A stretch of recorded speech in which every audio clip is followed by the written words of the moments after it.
Hello students, welcome to the second part of Christianity and Islam. In a previous class, we have learned about Christianity. In this chapter, we shall learn about Islam. Islam is one of the major religions of the world. It is the religion which has the second largest number of followers after Christianity in the entire world. The word Islam means surrendering oneself to the will of God. In the previous video, we have learnt about the origin of Christianity. We have learnt about the life and teachings of Jesus Christ, the contributions of Christianity, the spread of Christianity, and different groups in Christianity. In this video, we shall learn about the origin of Islam, the life and teachings of Prophet Muhammad, the contributions of Islam, spread of Islam, and different groups in Islam. We shall now see about introduction to Islam. Islam originated in Arabia. Arabia is a peninsula of South Asia. Arabia is situated in South Asia. It is basically a desert which is not suitable for agriculture. Thus, the Arabs migrated to fertile lands and settled in places where water was available. And such places were Mecca and Medina. It took its birth in Arabia. Arabia is a country which is situated in western part of Asia. This Arabia is basically a desert region, and because of which it is not suitable for agriculture. So people, in search of their livelihood, they went to places where water was available, where the land was fertile, and such places were Mecca and Medina. And so they went from the desert area and they went and settled down in places like Mecca and Medina.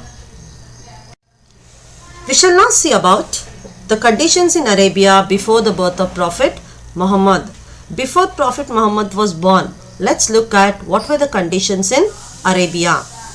First one, there was total absence of political organization in any form. Since there was no government, there was no law and order. The only law of the land was lawlessness.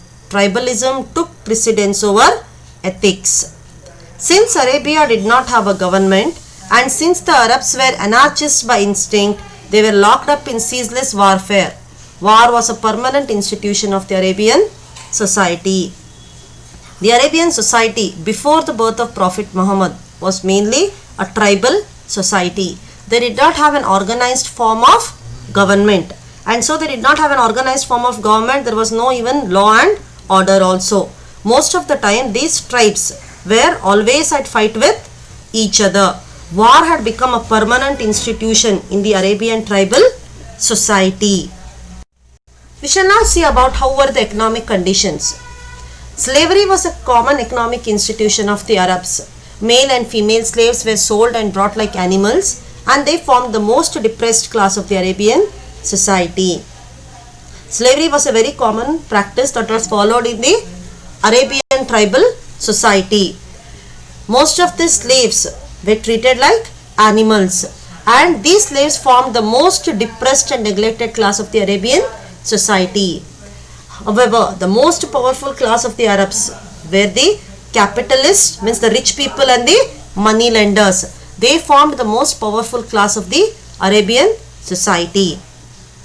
In social conditions, Arabia was mainly a male dominated society. Women had no status in the society. We shall now see about the religious conditions that were prevalent in the Arabian society. In the beginning, the Arabs, they worshipped many objects of nature like stones, trees, and streams as gods. They were polytheists, means they worshipped different gods. Kaaba was considered to be one of the most important religious places then. Even today, Kaaba is a sacred place for Muslims. It is situated in Mecca. Muslims offer their prayers every day facing towards the Kaaba. The pilgrimage to this place is called as Hajj by them. We shall now see about the life of Prophet Muhammad. Prophet Muhammad, also known as Paigambar, was born in 570 CE, that is Common Era, at a place called as Mecca in Saudi Arabia. His parents were Abdullah and Amina. So he was born to Abdullah and Amina. He lost his parents during his childhood and was later brought up by his uncle. When he was very small itself, at a very young age, he lost his both parents, and so he was brought up by one of his uncles. He was a shepherd in the beginning and later started visiting Mecca and Syria for business purposes. Initially, in his childhood days, he was a shepherd, and later on when he grew up, he started visiting places like Mecca and Syria for business purposes. In Mecca, he was introduced to a rich widow by the name of Khadija and was employed by her. Later, he married her. They had 2 sons and 4 daughters. So, on one of his business trips when he had been to Mecca, there he met a rich widow by the name of Khadija, and later he married Khadija, and they had 2 sons and 4 daughters. When Prophet Muhammad traveled to different places for textile business, he came across the principles of Christianity and Jewish religions. So when Prophet Muhammad used to travel to different places for the purpose of his business, he came across various people and he came across Christianity and Jewish religions. So he wanted to reflect on those religious policies. He wanted to find out remedies for the conditions that were prevalent in Arabian society at that time. He wanted to find solutions or remedies for those problems. So what he did is, he went to a place known as Mount Hira. Mount Hira is a place in Mecca, and there he began to meditate for longer hours, and it is believed that it was here that Prophet Muhammad received the first revelation of the Holy Quran during the month of Ramadan in 610 CE. The mountain is also known as Jabal Nur, or the mountain of light. And this revelations of the Quran, what was revealed to him at Mount Hira by Mount Gabriel, forms the basis of the Holy Quran on which Islamic religion is based. After Paigambar achieved enlightenment, he was called as the messenger of God by the people. To enlightenment means awakening. In Kannada you call it as Jnanodaya. He was called as messenger of God or prophet. For prophet in Kannada we call it as Pravadi. One who proclaims the message of God to the people is called as a prophet. Soon his principles became very popular among people and many became his disciples. They became his followers. His teachings were very simple and easy to follow, because of which many people became his followers. When he was in deep meditation, he used to share his messages with his disciples. So whatever he learnt during the process of his meditation at Mount Hira, all those teachings he preached to his disciples and followers. They were considered as the messages of the God by his followers, and that's the reason why Paigambar Muhammad is known as Prophet Muhammad. Such collections of messages were compiled and published later. This is known as the Holy Book of Quran, which is the religious book of Islamic religion. And all the messages of God which was revealed through Prophet Muhammad to his disciples and followers was collected and published, and this collection of the messages of God is known as the Holy Book of Quran, and Quran is the religious and the Holy Book of Islamic religion.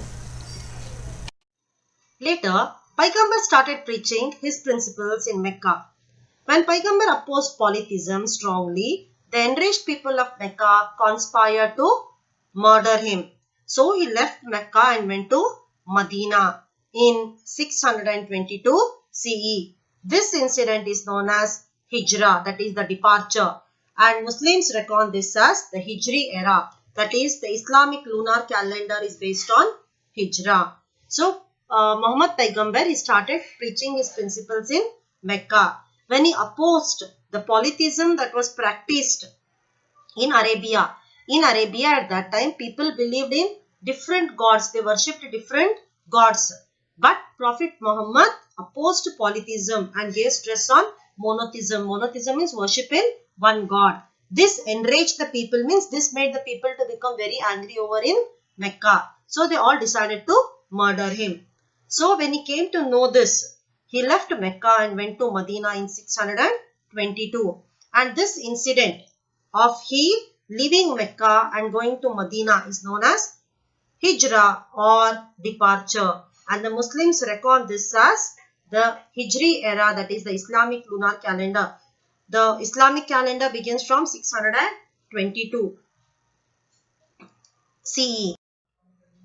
The flight of Prophet Muhammad from Mecca to Medina is called as Hijrah. The people of Medina welcomed him and followed his principles. After 8 years, there was a war between Mecca and Medina, and the people of Medina defeated the people of Mecca. Paigambar came back to Mecca. The people of Mecca accepted his teachings. Finally, they became the followers of the religion propagated by Paigambar. Gradually, his principles spread all over the Arab region. Prophet Muhammad died in 632. The people of Medina, they welcomed Prophet Muhammad. After Prophet Muhammad, he left Mecca and he went to Medina because his life was in risk over in Mecca. When he went to Mecca, the people gladly welcomed him and accepted his teachings. After 8 years, there was a war between the people of Mecca and Medina, in which the people of Medina were victorious. So finally, the people there of Mecca also accepted his teachings and they became the followers of the Islamic religion propagated by Paigambar. Gradually, his principles spread all over the Arab region. Prophet Muhammad died in 332 CE. We shall now see about the teachings of Islam. Islam means submission of oneself before God, and Muslim means the follower of God. As I told you at the beginning of this video itself, the word Islam means submission of oneself to God or surrendering oneself to God, and the follower of God means Muslim. The teachings of Islam are as follows. God is one. A simple prayer is enough to win the heart of God. So, Muslims believe in one God. The Islamic religion is based on the concept of monotheism, that is belief in one God. One simple prayer is enough to win the heart of God. The second principle is, one should lead an honest and principled life and should keep away from all the bad habits. This religion laid stress on leading a honest and principled life, a life of values.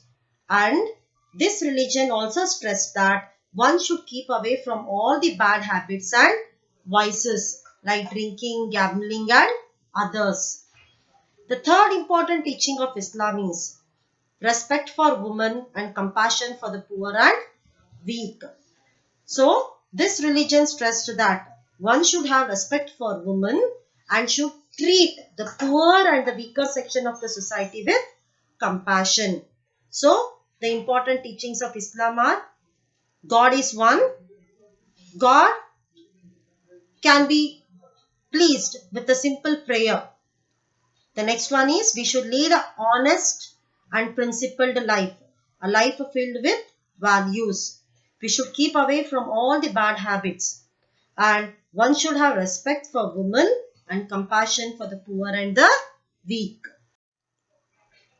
We shall now see about the rituals or the religious practices of Islam. The word ritual means religious practices. Practices that are followed in religion are called as rituals. Islam is mainly based on 5 important rituals or religious practices. The first one is called as Kalima. Kalima means belief only in Allah. According to Muslims, they believe only in one God and He is Allah. And they believe that Prophet Muhammad is his prophet or his messenger. The next important ritual of Islam is namaz. Namaz means offering prayers. Muslims believe in offering prayer to Allah 5 times a day. The third ritual of Islam is Roza. Roza means fasting in the month of Ramzan. The fourth ritual is Zakat.